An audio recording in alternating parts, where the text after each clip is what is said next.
I just want to thank you all again for coming out. I don't think that I introduced myself. I'm Nikki Lewis. I'm the Grants Manager of the Grants Management Department here with the City of Arlington. We have the pleasure of providing oversight for the grant funds that you're here to learn about today. The city uses these funds in a number of ways to go out and to actually provide for our citizens. We partner with organizations such as yours to provide care to those who are unfortunate.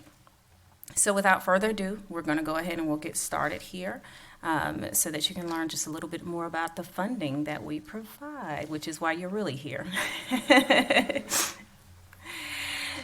So we'll start off with just a little staff introductions and welcomes, and then we'll go through a funding overview. We'll run through the application process for you.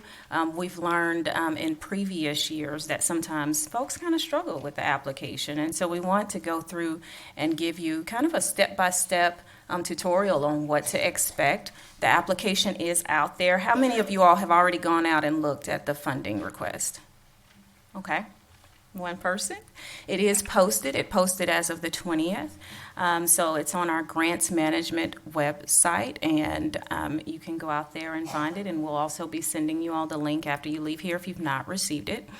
But the grants are actually already posted, so we're going to tell you a little bit about how you can go in and apply if you've not started your application. And then just so that you're aware of the federal requirements for sustaining a grant, we're going to go over some post-award expectations, okay? A lot of times we want to run out there and get the money, but we're not quite aware of the capacity that it takes to actually manage the funding. And federal grants can be quite cumbersome to manage. And I see a lot of heads shaking from our current subrecipients because they know all too well the requirements of these grants. And then we're going to end with our dear friend Regina from United Way, who's going to give you some tips and tricks, okay? So I want to start off just a bit with our staff introductions. We've been virtual for far too long, and I know that you've been working with our staff, some of you, and some of you have never seen any of us before a day in your life. Our office has gone through a bit of a restructure. We were a part of the Office of Strategic Initiatives, and then the city decided, nope, doesn't fit. We're going to change it around. We're going to bring in this great guy who's going to be the Chief Equity Officer, and then we're going to move you out separately and place you under him. So we've had the pleasure of being revamped just a little bit so that we can focus more of our efforts on outreach, which is why a lot of you all are here today, because we want to make sure that we're broadening the scope of individuals that we're having to apply for these funds.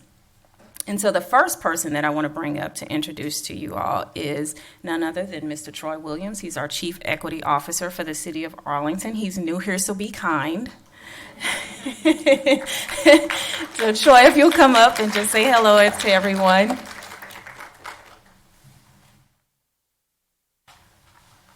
All right, so this is the second time Nikki got me this morning. She told me the meeting started at 8. I was here at 8. And now I'm speaking unexpectedly, but I'm happy to be here. I'm really appreciative of Nikki and her team, some of the hardest working folks that we have in this government. And I'm glad that they are that team because it's critically important. I came out of grants. That's where my career started.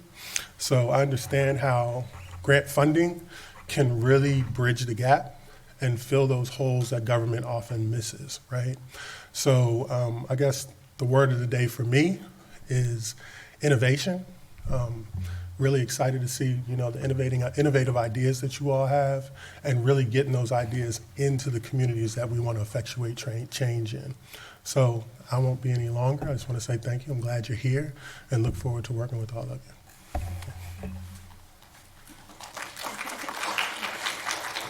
Thank you, Troy. And now we'll just have the rest of the team members from the Grants Management Department just come on down and introduce themselves to you, if you all don't mind. I'm pulling everybody out today. Come on. Don't be shy. Here we go.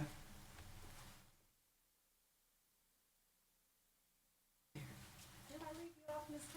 Catherine? Good morning, everyone. My name is Catherine Donaldson. I'm a program specialist with the Grants Department, and I am so excited to have you all here. If I can help in any way, please do not hesitate to ask. Thank you. Hello, everybody. I am Gabby Gonzalez. I am the Senior Grants Account Analyst. I'm very grateful that you guys are here. I look forward to working with you in the future. Thank you. Hello, everyone. My name is Stefana Coronado, and I'm also one of the grants coordinators here. And I'm really happy to be here and meet everyone, and looking forward to working with some of the organizations that I have on my list. Thank you. I am Shannon Washington. I'm also a grants coordinator here at the city.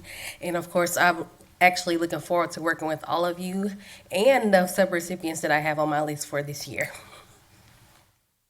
Good morning, everyone. I am Anicia Glass. I am also a grants coordinator here. I know some of you, and some of you I look forward to meeting in the future. I am here and ready and excited to be working with you. Welcome. Good morning. My name is Richard Pond. I'm the grants supervisor here on the team, and it's been a pleasure working with everybody. And for those of you who don't know, my last day is tomorrow. So we debated whether to disclose that, but we don't want you to come next week and say, where'd he go? Okay? So it's been a pleasure working with you, and I can tell you that you have a team of dedicated people who will serve you. And we've got a great leader in Nikki. She's got great vision for what the direction the office is going in. And we also have a great leader in Troy. So I'm excited to see where we're at next year at this time, because I think there'll be significant changes and significant improvements. So it's been a pleasure, and if I can help, please let me know. Thank you.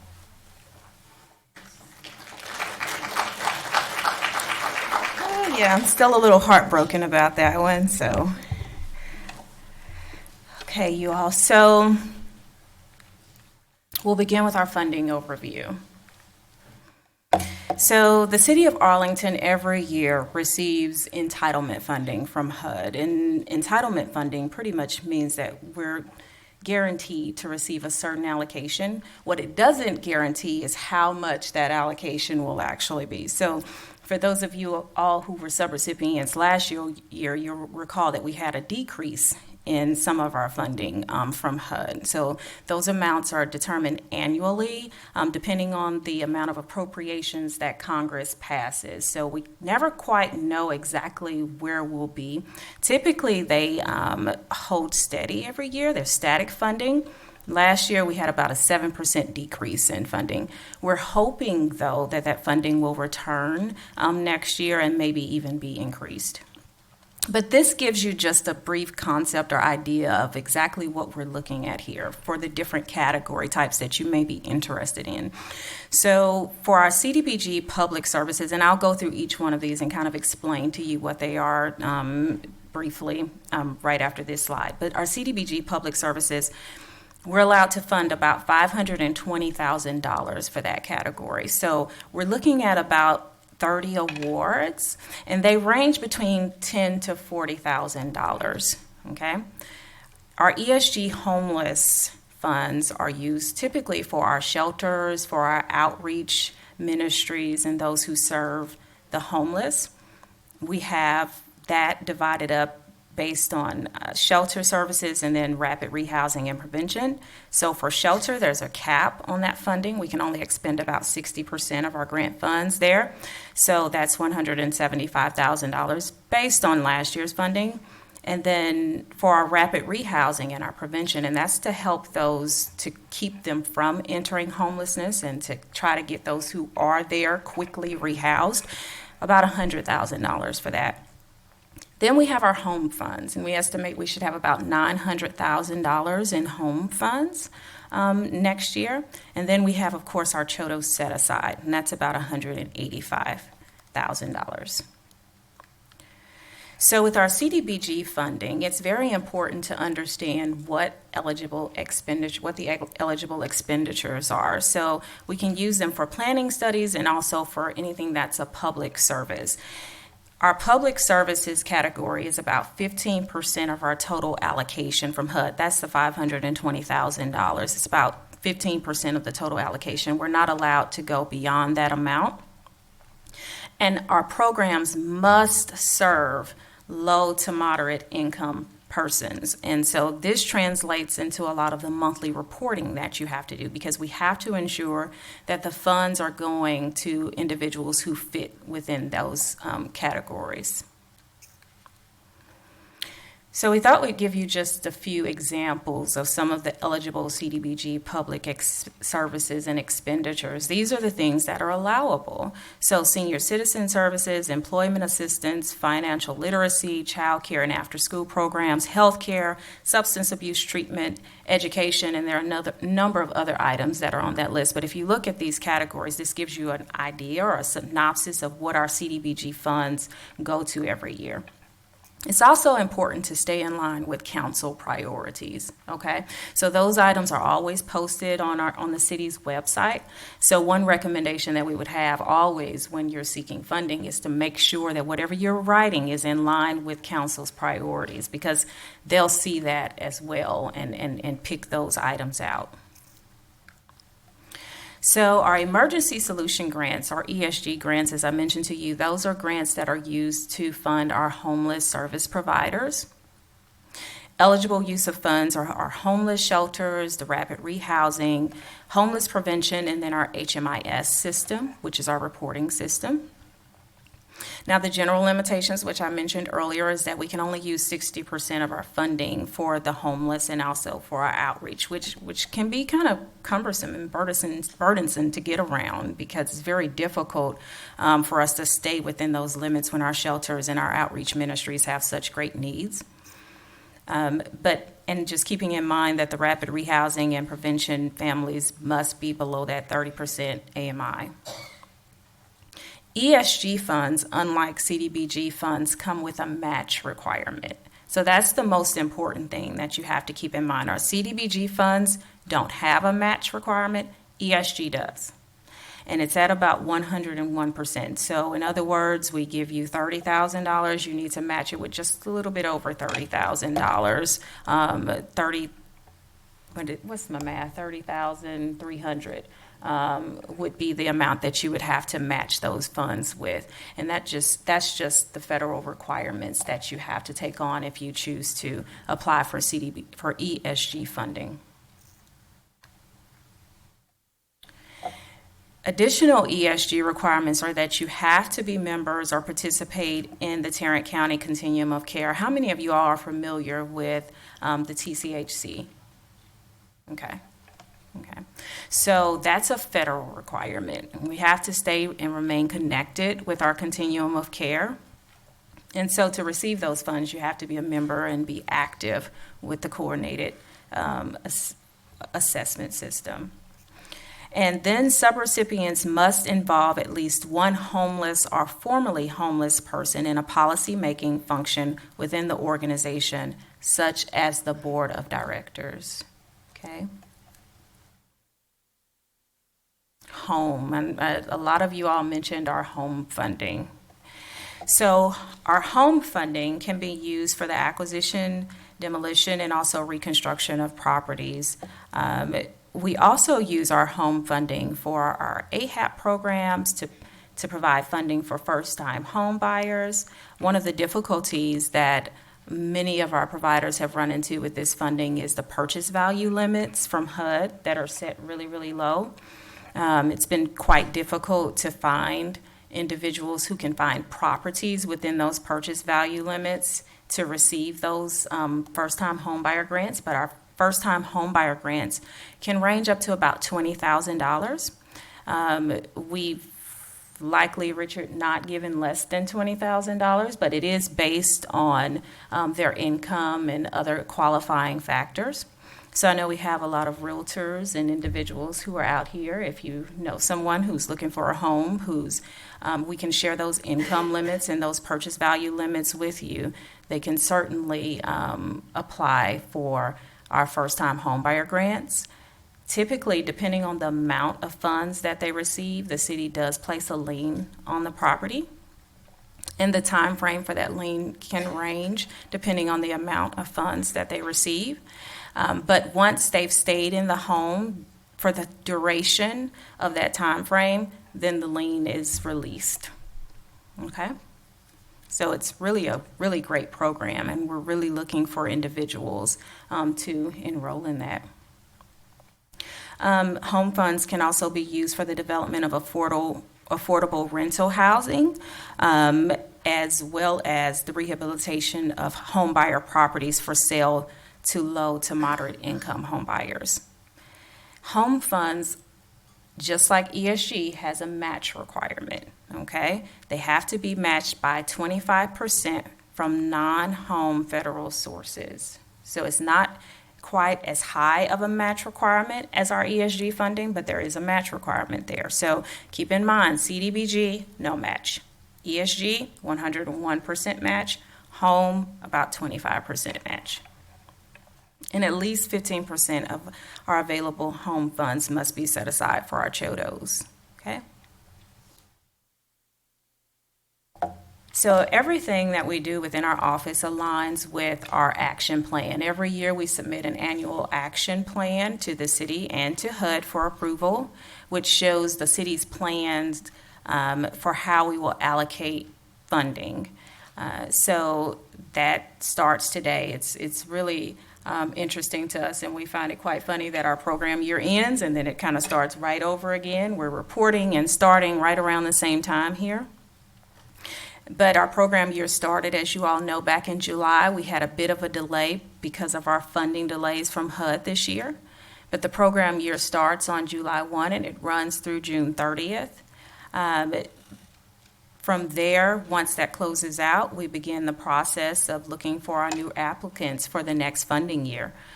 So the grant applications for this year are due on December 2nd. That's a Friday. You'll want to take note of that. And urge you, and I'm quite sure that others behind me will urge you as well, not to wait until December 2nd to get that application in, okay? In years past, systems have crashed. On the day of, we've changed and upgraded our system, so we're hopeful that you won't run into those issues this year. However, that's more of a reason for you to start early because it is a newer system for you to learn to submit your applications through. The staff review, the city staff and grant review committee, and that's United Way. So United Way actually runs our grant review committee for the city. They do a phenomenal job with securing volunteers throughout the city to actually review the application. So Regina's going to come up in just a little bit just to give you information about what the reviewers see from their perspective. So I urge you to really listen in as she speaks. But it takes them about a month or two to go through that application process, and it's a very thorough process. So I would urge you to make sure that when you're going through your application, really read the questions, pay attention to the rubric, pay attention to the points that are assigned to certain questions so you know where to place emphasis at, because the reviewers are tough. They are serious, they're citizens, and they take this money very serious. And they do a phenomenal job of really going through the applications to make sure that the best rise to the top.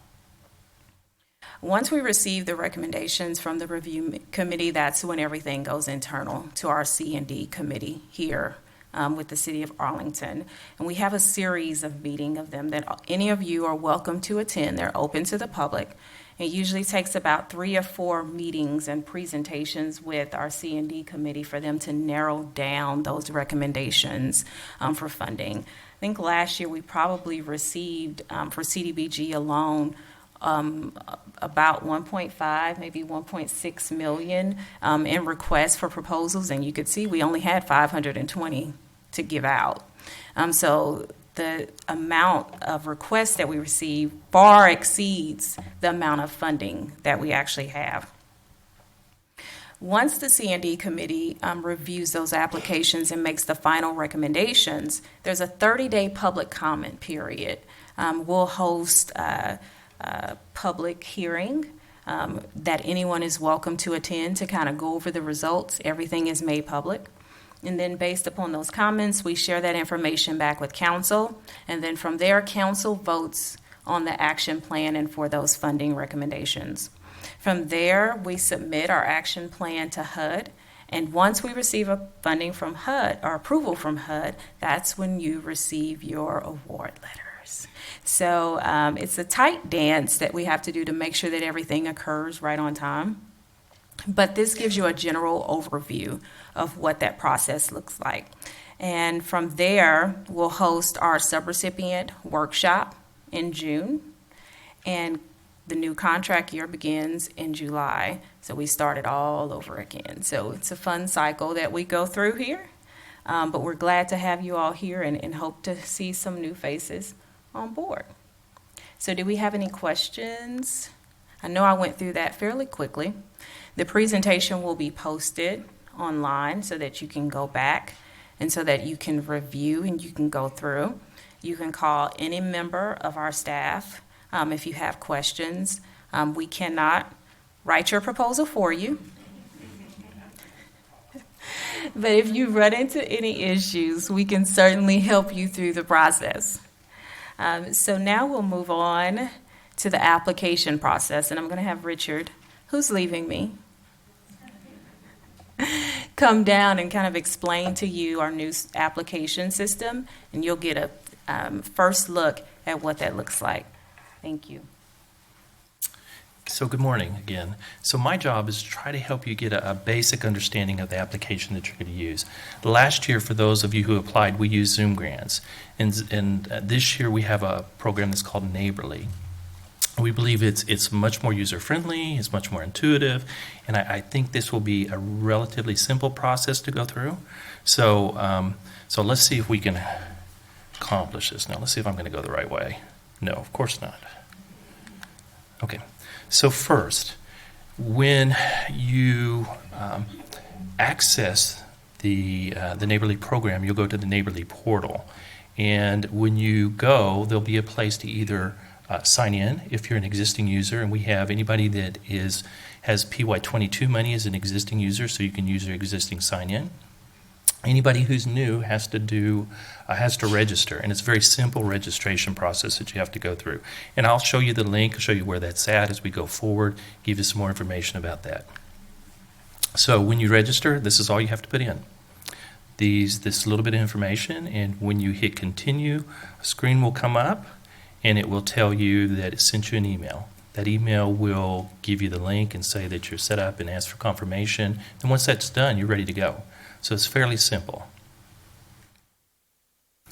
When you sign in, a screen is going to come up, and it's going to say, it's going to give you a greeting, give you a salutation, and then you're going to see that there are 3 applications. Okay, we have the CDBG, we have the ESG, and the home.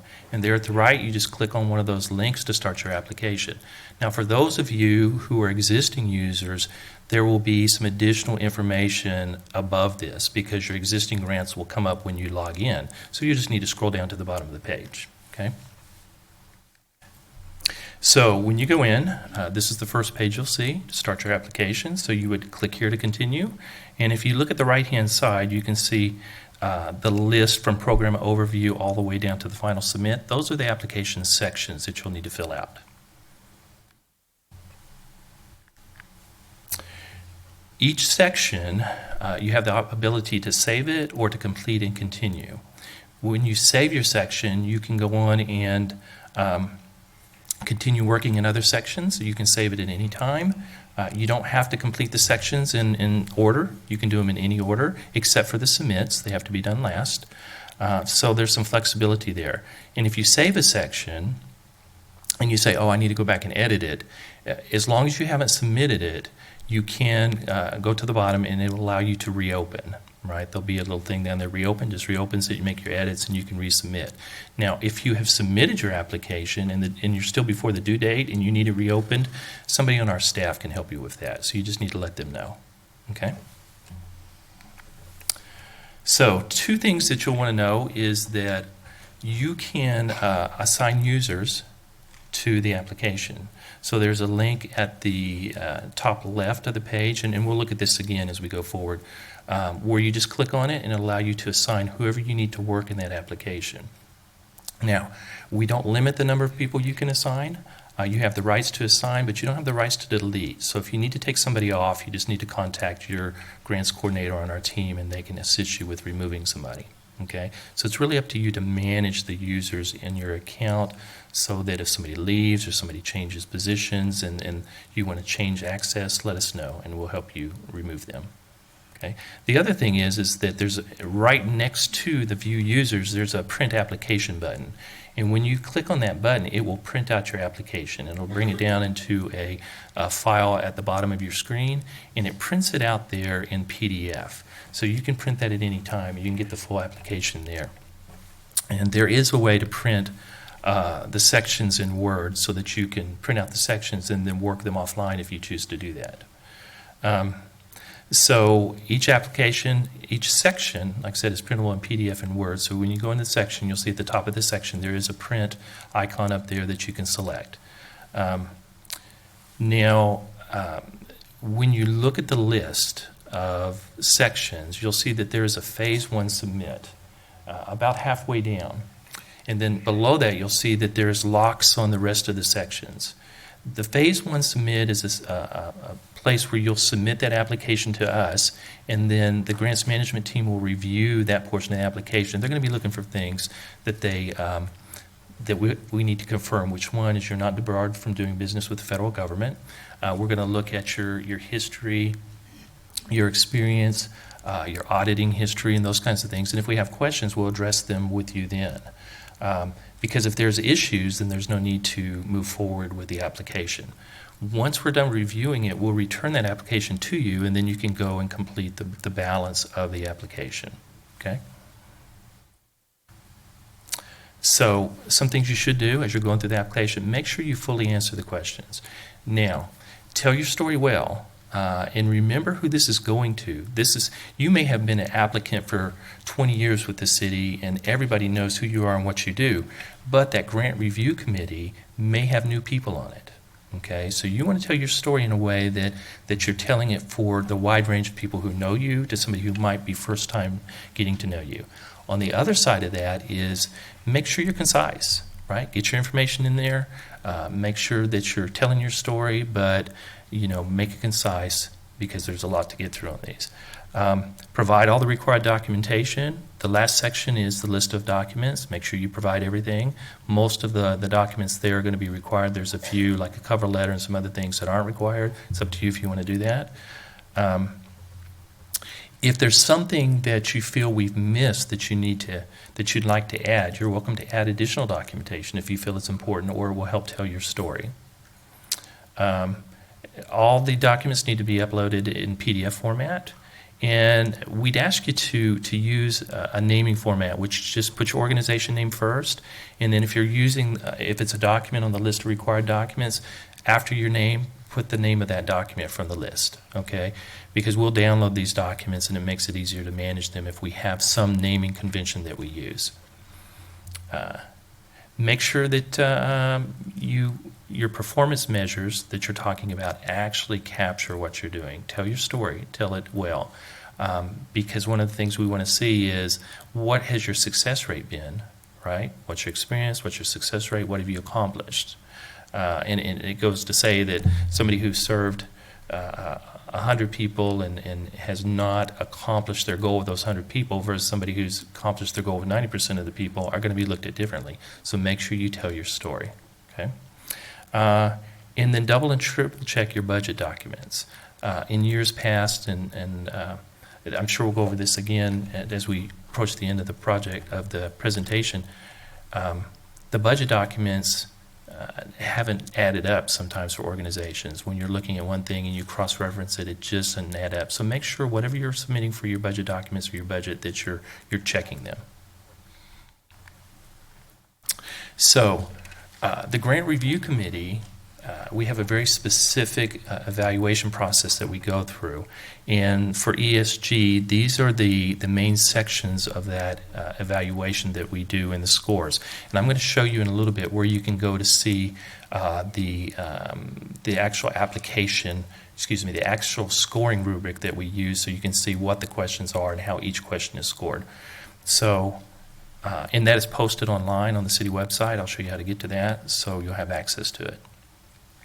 For home, you can see these are the home sections, similar with a little difference. And CDBG is similar to that. I think we missed putting the CDBG on here, but it's very similar to the ESG. Again, I'll show you where you can see that, where you can have access to it at any time. So just some helpful links. And this is posted on the website, this presentation, so you can go and get these links off the website. If it's not there yet, it should be there by the end of the day. For just some socioeconomic information and data, you can always go to the ACS, right? Arlington has an annual development profile that they post. That may be helpful if you're doing development or working in areas where you need that information. And the other place is the Grants Management Funding Opportunities webpage. That's where all the information we have is posted, including this presentation and a recording from today. Again, I'll show you where that's at. Other helpful links. If you don't know about HUD Exchange is all things HUD. Okay, that is the place where you can go to look at the CDBG entitlement program, the ESG program, or the home program, and you can see what the requirements are from HUD directly. The ones that we have to follow, that we try to develop our systems around to make sure we're meeting their requirements. Okay, it's a great resource. If you're looking for how to manage your processes, they almost always have something out there that you can find that's helpful. Okay, that is a great resource. Everybody should know about HUD Exchange. Okay, the application requirements. So as Nikki said, the deadline is December 2nd. No late applications, please, because we won't accept them. No paper applications. Everything is done online. And it must be completed and signed and submitted by the deadline, right? And so the next section is post-award expectations and requirements. But before we shift there, I want to go to the website. Now, we're going to try and do this because I don't have control of the computer, so Safana's going to assist me here. So this is the City of Arlington webpage. So there's two ways to get to the site that you need to go to get the information from the grants management pages. The first one is if you sort of hover over City Hall, you'll see that in the list of departments is grants management, and don't click it, Savannah, but if you were to click that, that would take you to the grants management page, and there you could see the funding opportunities link, and that's where this information is. The other way to get there is to just search funding opportunities. So go ahead and search that, please.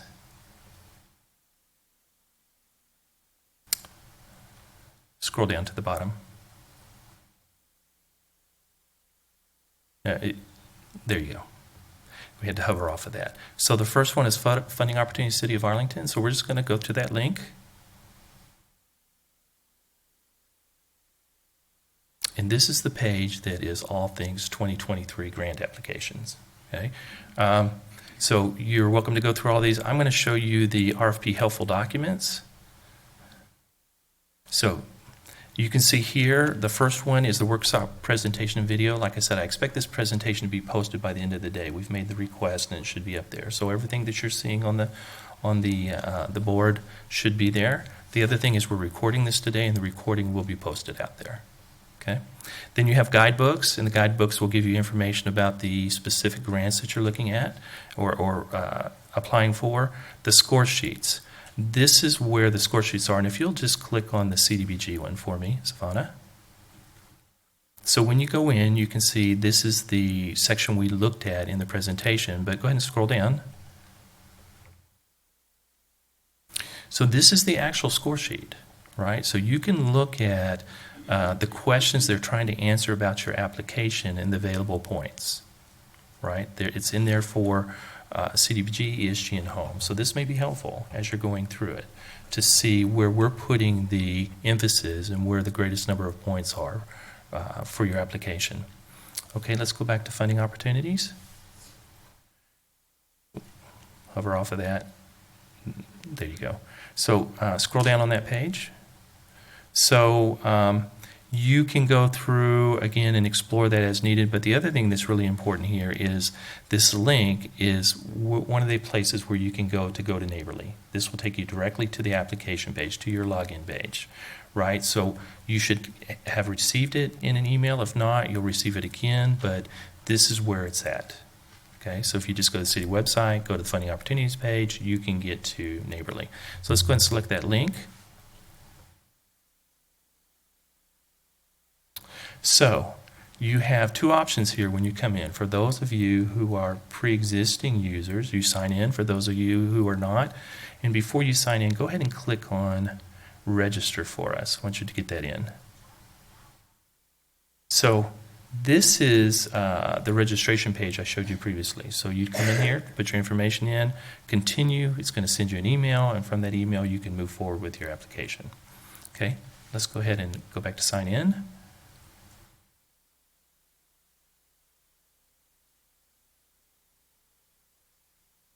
So again, this should be fairly intuitive and fairly easy to use, we think.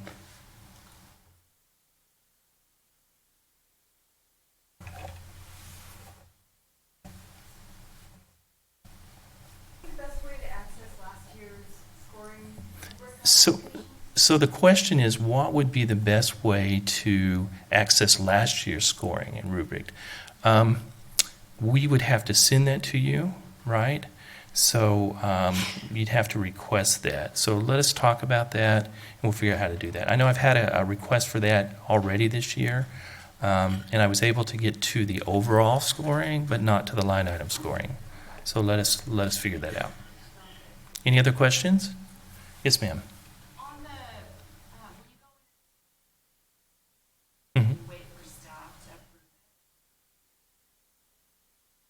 So the question is when we get to the phase 1 submit and staff has to approve the first phase, how long will that take?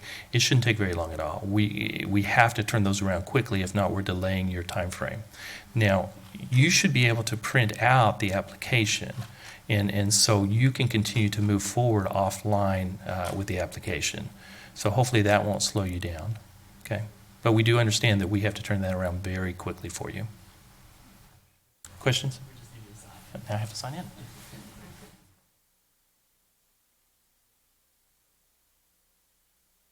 So, as Nikki said, as you're going through this process and you come up with questions, reach out to the team.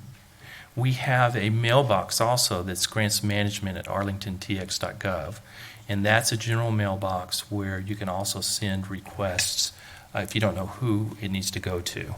And that's just arlingtontx.gov. Okay, and while you're welcome to call us at any time, it's good to send them in writing so we can reply back in writing. Okay. The other thing is that when you ask a question, quite often there's a number of other organizations that have the same question, and if we felt that was the case, it would prompt us to go ahead and send that out as a general response to the whole applicant pool. Okay. Anything else? Yes, ma'am.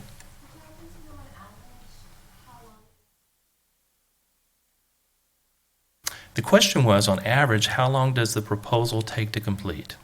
And I will be honest that I have no idea. Does anybody want to give an average on how long it's taken you in the past?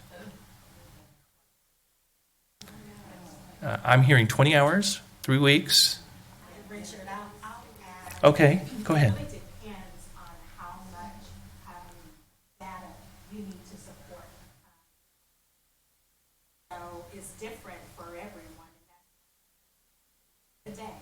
When I get up and talk, I'll talk about that. Starting as soon as possible is your best bet. You shouldn't use old data. So it's going to take you time to research.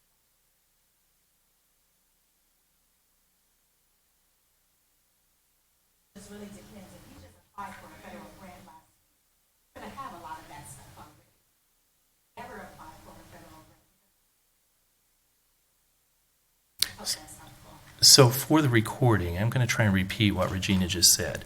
So it varies. It depends on what your application is for, and it also depends on whether you're new or you've just done an application for federal funding, right? Because a lot of stuff that if you've just done it or you did it last year, you can update a lot of what you do and pull it forward, right? Now, having said that, we just don't want to see paste and copy, right? Make sure you're updating your data, make sure you're updating what your accomplishments are, make sure you're telling us what's happened over the last year. So this could take, 20 hours to 60 hours plus. It depends on your organization and where you're at in this process. So again, just as Regina said, you know, when you leave this meeting, if you're going to apply, you should jump in and start the process. Okay, don't put it off because there's a lot to it. So I am on. Oh, good. All right, so we are in. So let's scroll down a little bit for me, Safana, please. All right, so you can see for existing applicants, so this is my account, and I have a couple applications up here at the top that I'm involved in as far as on the back side. So you can see my test applications, and then you scroll down to the bottom, and here are your new application links. So we're just going to look at one of them because they're all similar in what they do. They have some different questions, but they're similar. So let's go into CDBG, since that's the predominant application. So we're going to go in and we're going to add your application name. It's going to take you to that first screen we saw, and we're just going to click here to continue. And you did see that, I don't know if you saw it, but on there it says if you have questions, you can contact Shanna. And Shanna is our young lady in the back corner here, but she's not the only one that you can contact. You can contact anybody on the team, okay? So now we are in. So a couple things I want to point out again is if you scroll all the way to the top for Safana, you can see here's your print on the right-hand side at the top, if you'll select that. And this allows us, because we're in the sections, we can do it as Word or PDF. So this is where you'd go if you wanted to print this out and work offline. You should be able to do that. So go ahead and, it won't allow us to render because I don't have anything in this one. So let's just get out of that. Over on the left-hand side, you can see the View Users link. Go ahead and click on the View Users for us. And that's where you would add a user. Okay, again, pretty simple. You need somebody on your team to have access to this. This is where you'd go. Okay, and then let's click on Print Application. And it takes a moment for it to download. So now we have at the bottom of the screen the application, if you'll select that. So this is the application, but this is in PDF. So to get it in Word, you have to print it by section. Okay? So let's go back to the application. Again, let's go into agency contact information. So you can see that I didn't complete the first one and I can move to the second one. So you can do this in any order that you need to do it. So go ahead and scroll to the bottom. Each section you will save or complete and continue. If you try and complete and continue without finishing required information, you can't do it. So it'll prompt you to go back up and complete. Okay, so you just work your way through, and once you have submitted all the A-B sections, the Phase 1 Submit will go live, and then you can click on Save Phase 1 Submit. It will come up, it will require a signature, and then that's what it will come to us, and then we'll do our preview of the first sections of your applications. Once we do that, we'll release it back to you, and you can complete the rest of it. So it's relatively simple. It's relatively intuitive. If you have questions, let us know. Again, remember that if you don't know where the link is, you can go to the city webpage and get that all the documents are out on the city webpage, on the funding opportunities page on the grants management site. So that's there for you, and then you have access to our team who are always willing to help. So real quick call, any other questions about application process? Yes, sir.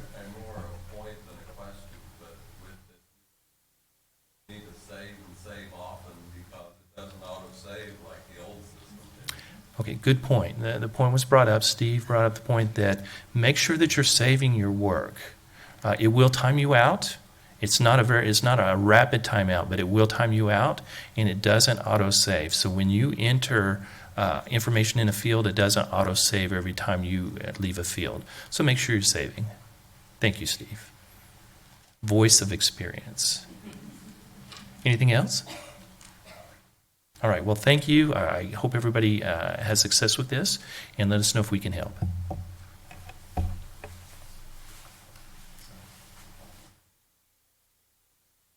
I'm sorry, I'm going to hand this off to Gabby.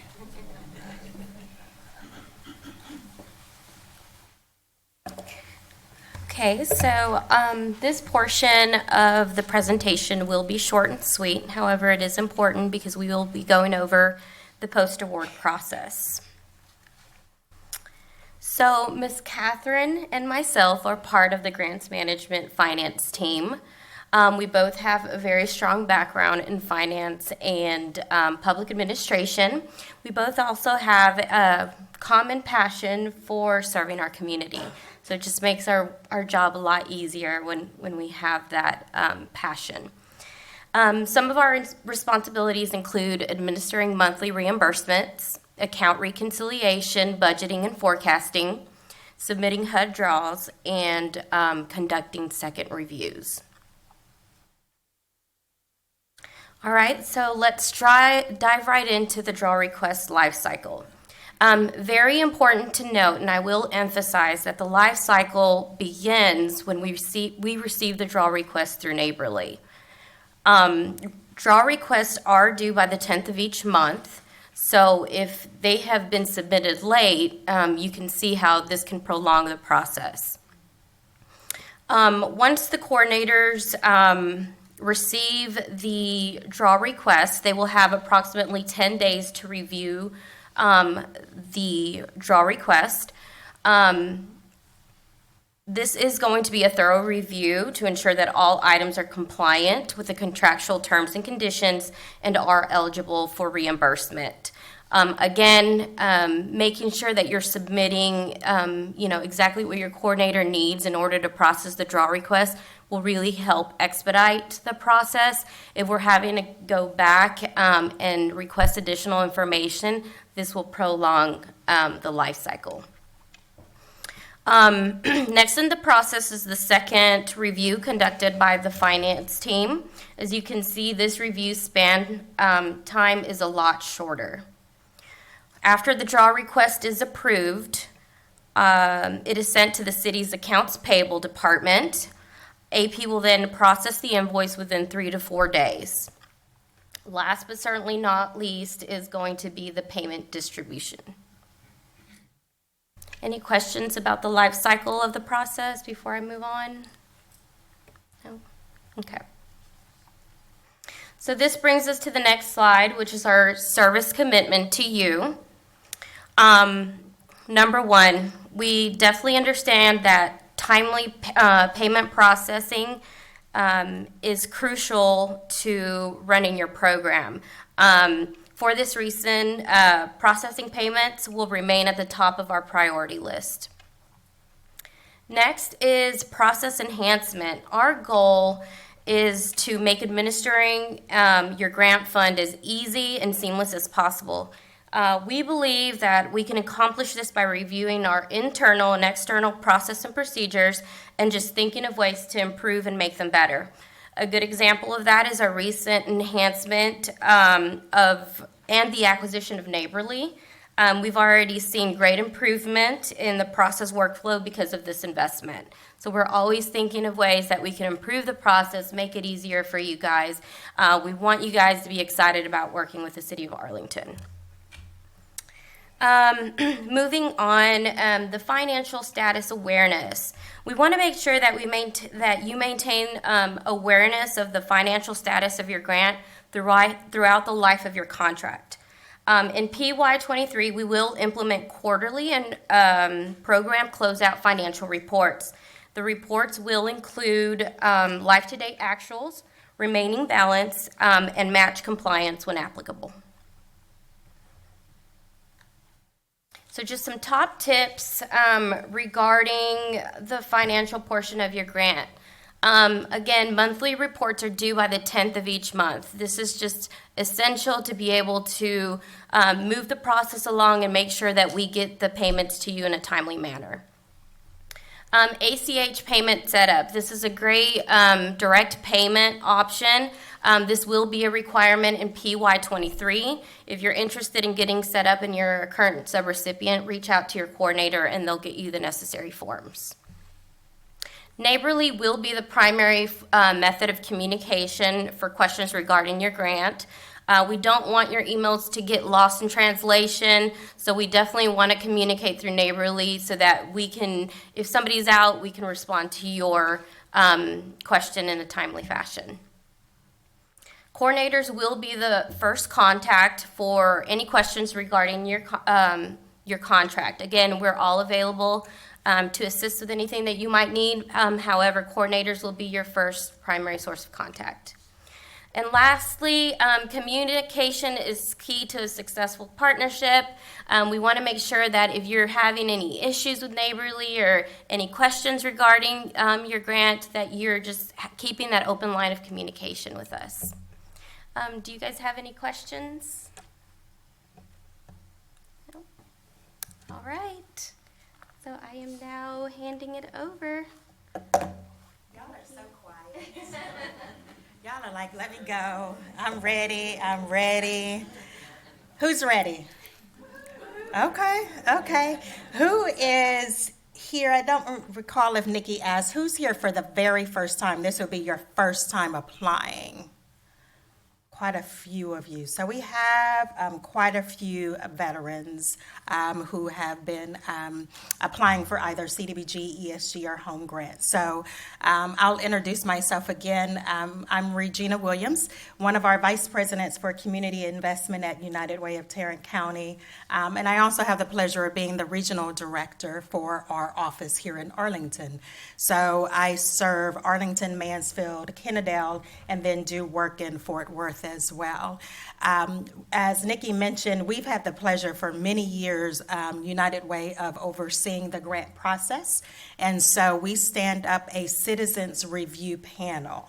So I don't review, Ruth, our program manager, doesn't review. We have regular citizens, we have businesses who send representatives, we have members from the chamber, and then we have people from the neighborhood associations. So we make sure that we have a wide variety of citizens that either work and or live in Arlington.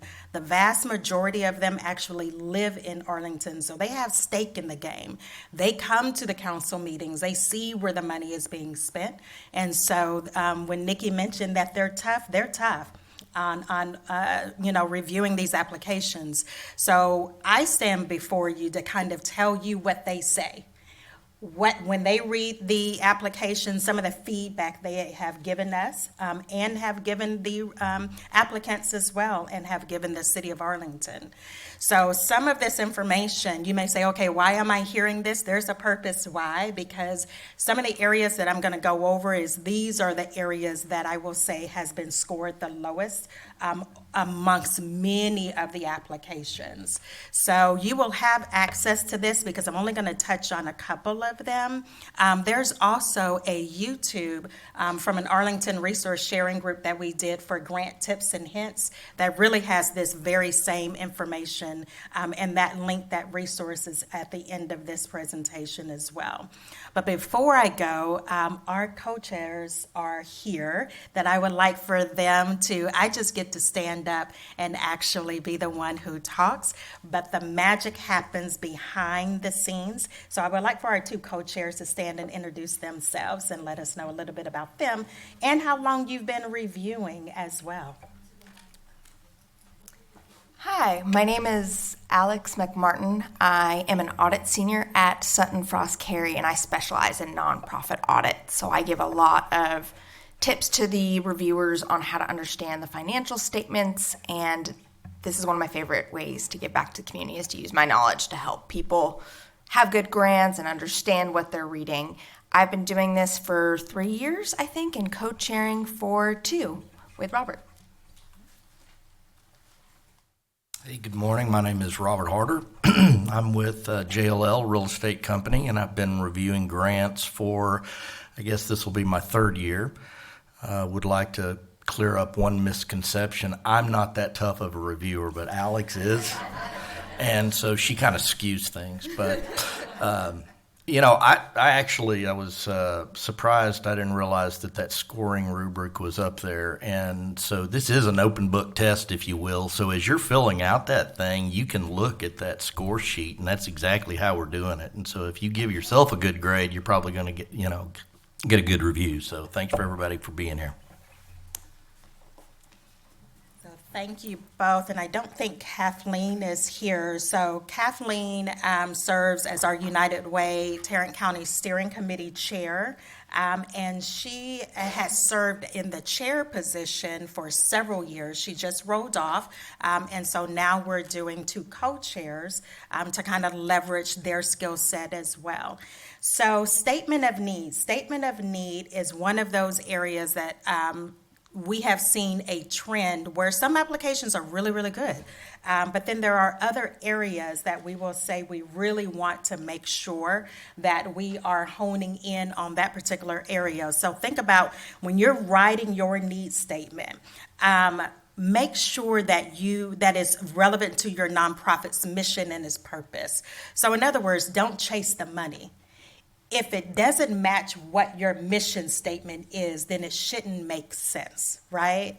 So make sure that it aligns. Sometimes what we do is we will go and we will say, okay, here's this grant opportunity. Even as United Way, we also have to look at, does it fit inside the puzzle? If it doesn't fit inside the puzzle, then maybe that's not the grant for us.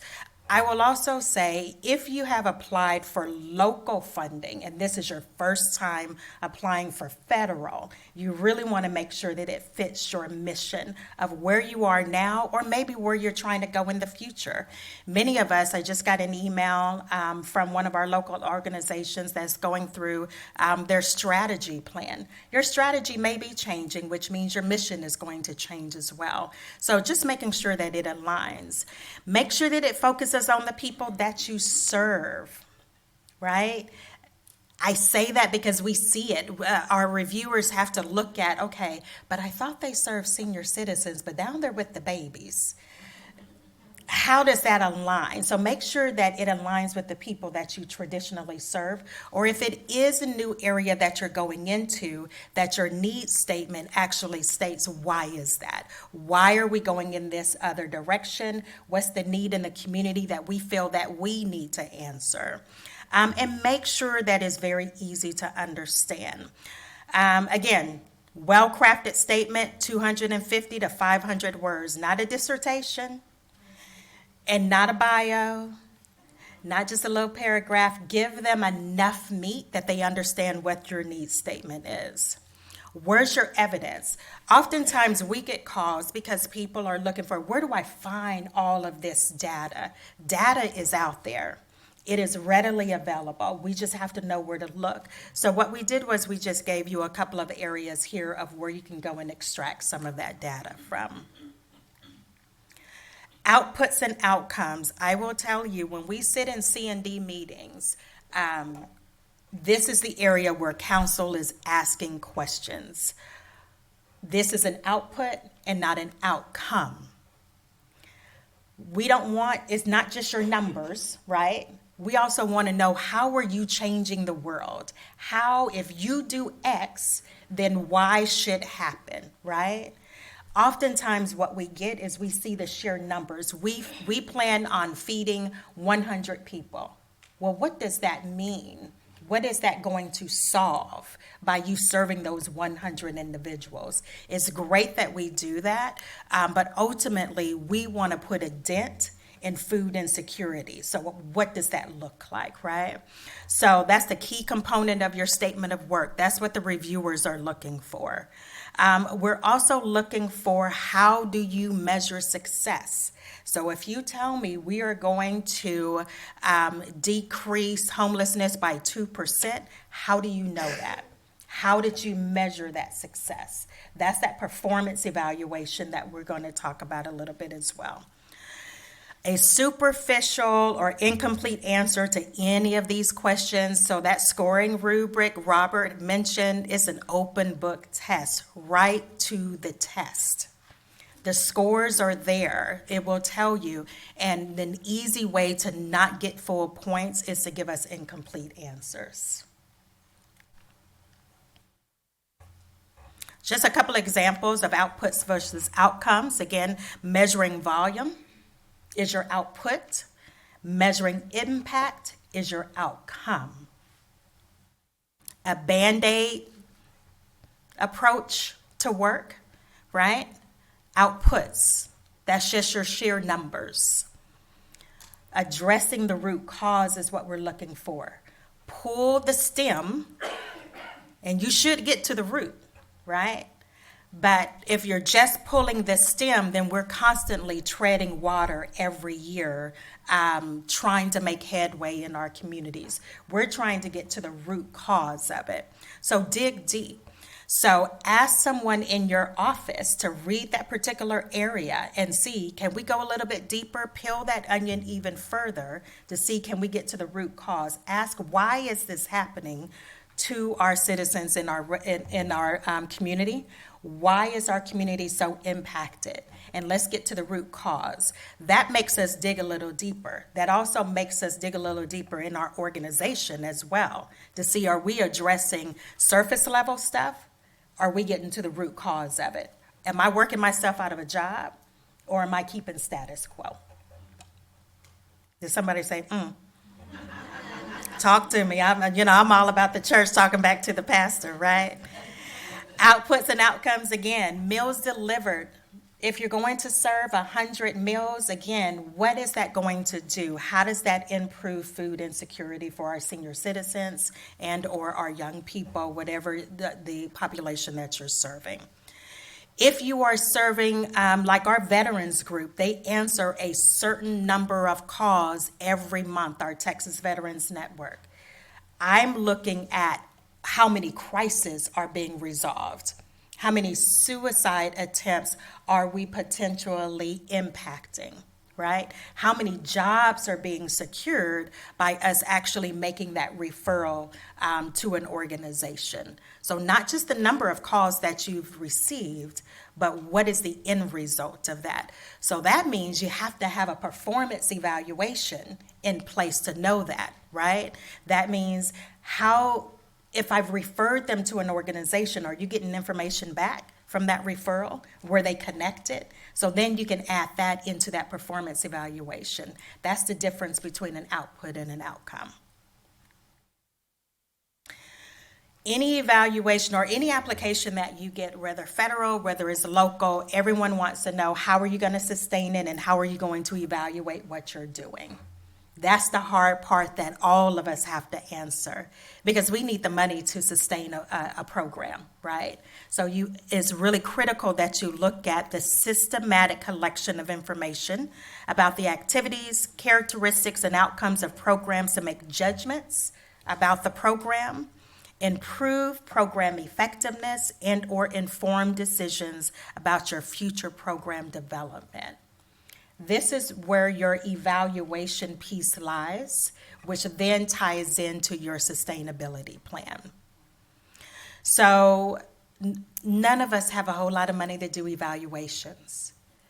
But in your grant applications, whether it's this application or another application, tie that in. Your evaluation should be anywhere close to about 10% of what you're requesting, and write that into the grant, that we are going to partner with this organization to conduct an evaluation, unless you have an evaluator on your team, right? But many of us are not blessed to the fact where we just have all these individuals. You may be a two-person shop. I'm cleaning the bathroom, I'm writing the grant, and I'm going and doing speaking engagements, and I have to do the evaluation, right? So, yes, ma'am.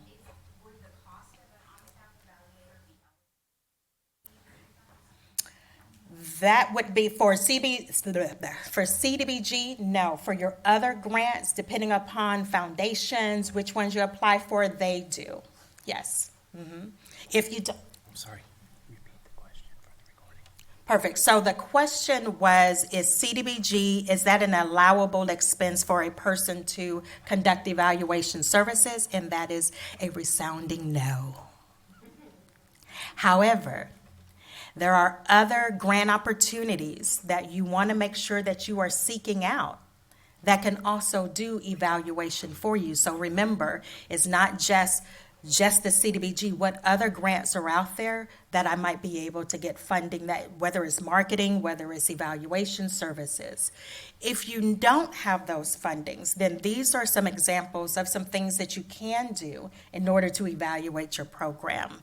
Those surveys, whether it's in-person, email, we know surveys are not always, don't yield as much return as we would like. So we would have to be very targeted with that particular work. But think about the end in mind of how do I want to evaluate this, right? Focus groups, interviews, documents, making sure that if you're going to partner with someone, what's going to be the return? Do they owe you information in return for that particular referral? That's a true partnership. Site visits, also another method of evaluation. Sustainability is always tough. We understand that. How do we sustain a program? Sometimes it's about succession planning. How are we going to make sure that what I do, if I leave like Richard is leaving, succession planning is part of sustainability. All the information should not lie with just one individual. That's how you sustain your programs. So if it is a program that you're writing for or an individual, is it written into the job description and not the individual? So that job description says this person will do X, Y, and Z, not the individual. That's part of your sustainability. And through all of this, he just left equity. What does that look like? Look at your forms that you're filling out. Look at your zip codes. Look at how do you know that what you are providing is equitable services. Who are you serving? The last three sides, I put these in quotations because these are actual words from feedback from reviewers. Some good, some not so good. When I say our reviewers are tough, they're tough, but they're fair because they want the best for Arlington. Keep it simple. Remember that reviewers, and I believe Richard mentioned this, remember that reviewers may not know any of your acronyms, your terms, your industry, or specific language. Write as if no one knows what you're doing. This is very important for those who have applied year after year. Everyone knows you, right? But the reviewers may not. So make sure that you write it as if we don't know what you do.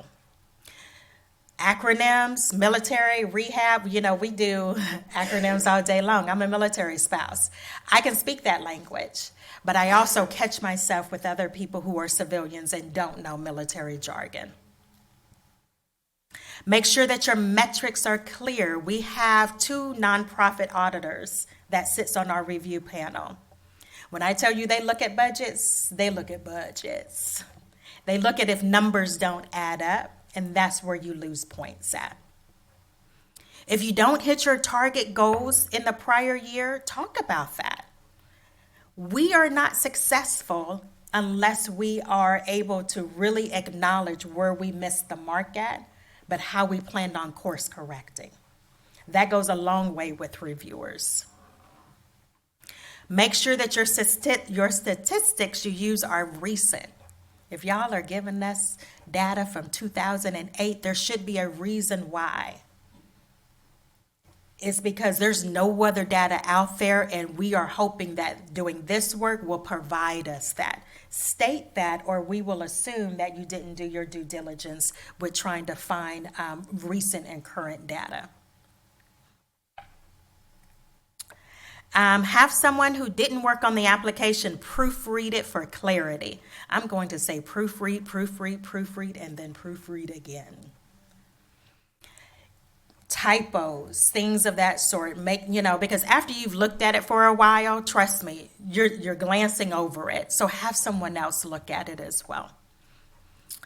For those who have applied before, have you ever requested your feedback from the city? It's there. We give at least a 1-page review back to the city on every application.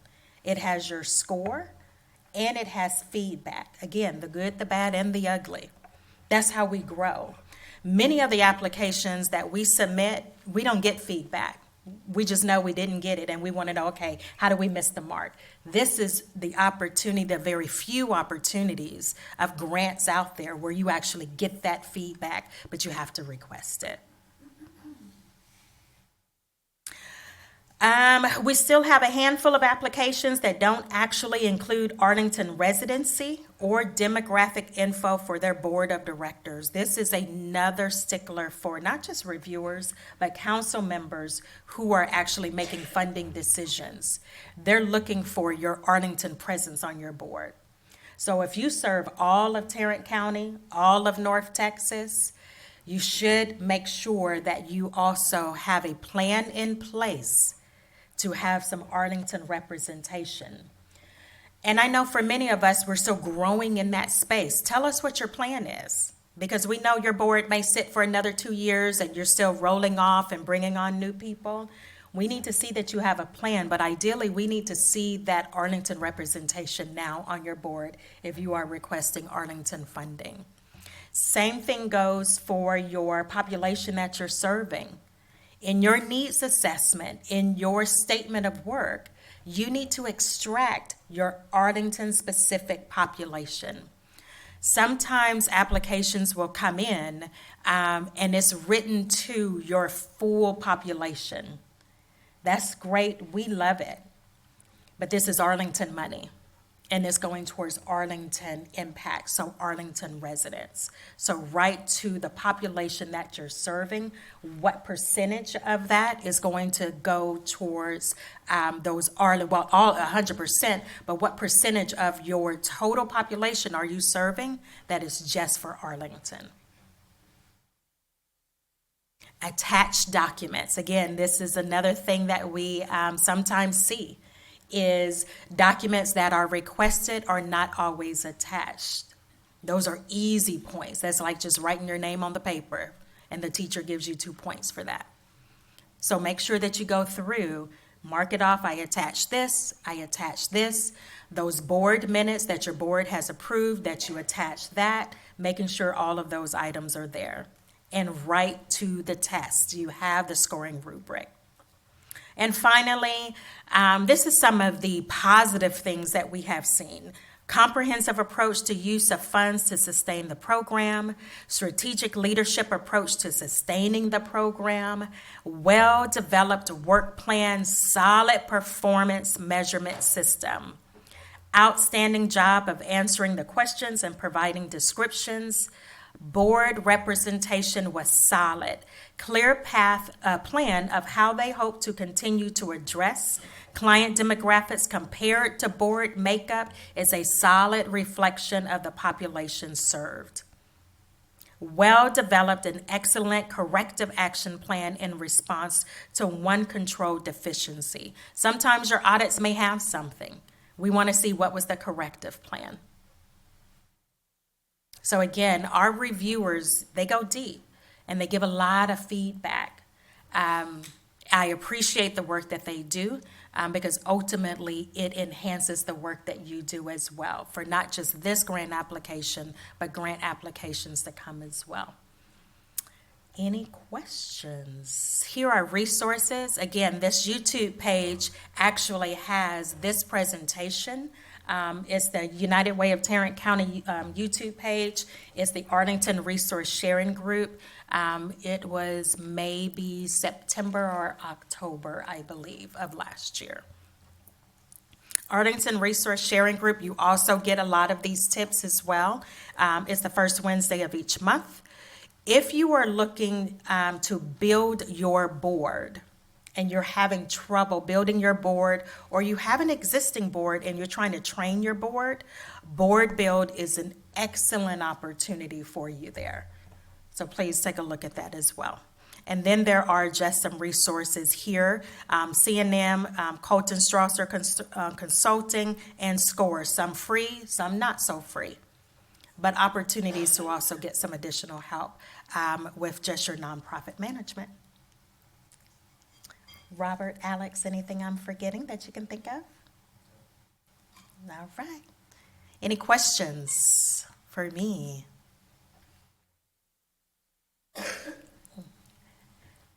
Start today. Start today. If you at least look through the application and see what documents you need so that you can start working on those. Start today, because this extra piece where you can't go past that particular area is even more important that you start today, to start reviewing it, pulling your documents, pulling your data, get that first portion done, and then come back to it. That's all I have. Thank y'all. Thank you, Nikki. Well,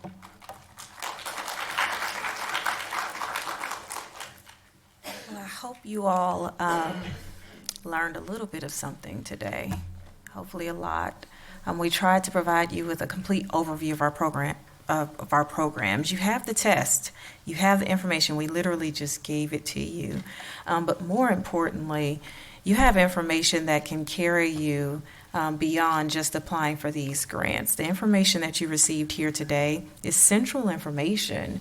As Regina mentioned, federal grants, foundation grants, I mean, they're pretty typical. I mean, the applications may differ, but the process, understanding the process of how to actually go after and secure grant funding, I mean, that process is the same. I've had the opportunity to work at 2 universities prior to coming here, and so I've worked with several different funders, and I can tell you that the information that we've given you here today, if you just take that and apply it going forward, you'll begin to be successful in securing your grant funds. So we just want to thank you all for coming out today. Thank you for our new nonprofit partners who've joined us today.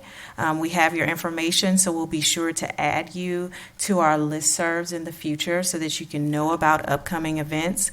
We want to thank you for our organizations that have been with us over the years and providing services as well, that are here and coming back and continue to provide those services. I'd like to thank our grants management team again for coming down and presenting. They were a little bit reluctant initially. They like to work behind the scenes for you all, but I'm glad they stepped up. And of course, a special thanks to our United Way team here, Regina, and our co-chairs of our grant review committee for stepping in and giving great nuggets of information to all of you all so that you can know what they're looking for when you apply for funding. Last chance for any questions? Sure. For the recording, is it going to be the same? I didn't see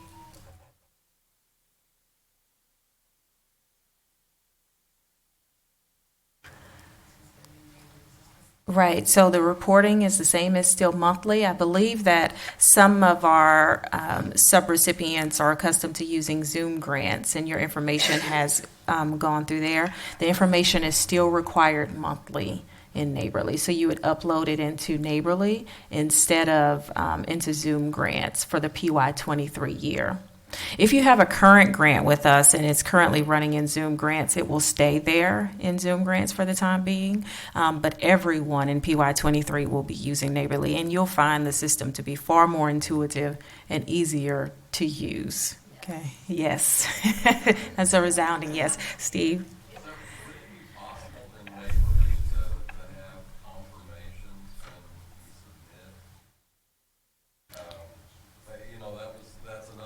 Mm-hmm. Missing from grants. We used to get an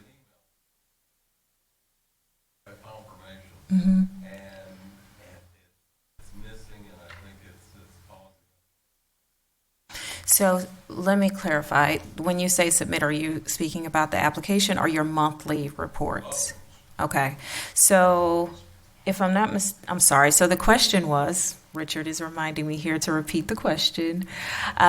Is it possible to have confirmation in Neighborly when you submit reports or when you submit the application? And so when you go into Neighborly, you should be able to see the application status updated to submit when you go back in. So it'll change over for you. If you go in and your application does not say submitted, or if your reports don't say submitted, then we've not received them on our end. The other thing about Neighborly is you should be able to go through and actually see the life cycle that Gabby presented on earlier. So you'll see when it's in first review, when it's in second review, and when your draws have been approved as well. But you have to go back in and see that component. But at least it is there and available for you. Richard.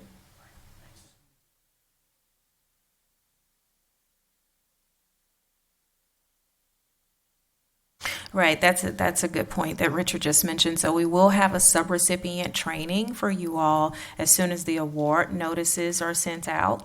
And this will definitely be a part of the training to make sure that you're aware of how to use the program, what reports look like, and what those post-award requirements are. For our current subrecipients, if you're running into any issues, any questions, if you have any recommendations, just reach out to us and just let us know, and we can handle those things right now. Are there any other questions? Go ahead. We were wondering if there would be a separate allocation for microenterprise. We should include that in this. So there will be a separate, the question was, is there going to be a separate allocation for our micro enterprise program? So let me just provide a little clarification and information about our micro enterprise program. Our micro enterprise program is one that's for us to build up our small businesses. A couple of years back, Council saw fit to set aside specific funding for that initiative. So we will be releasing a separate RFP for the micro enterprise programs, and that should come later on this year. We haven't finalized that yet, but that one will be released separately, and that is a separate allocation from the funding that you saw, that we spoke about earlier. Thank you. That was a very good question. I did want to also mention to our newer organizations who've never applied, please know that our funding is cost reimbursable. So I want to clarify that, and what that means is you spend and we reimburse. I didn't want to give the impression that, we provide the funding up front. So you will have to be able to carry yourself in order to be able to be reimbursed from us. And that's why your documentation of what you expend your funds on is very important, because you can only be reimbursed for one, items that are in your contract, and then they have to be eligible expenditures. Okay. Well, I think we're getting you all out of here early. So we just want to thank you all again for coming out. We look forward to receiving your applications as soon as possible in Neighborly, not on December 2nd. If you have any questions, please reach out to us, and you all have a wonderful day. Thank you.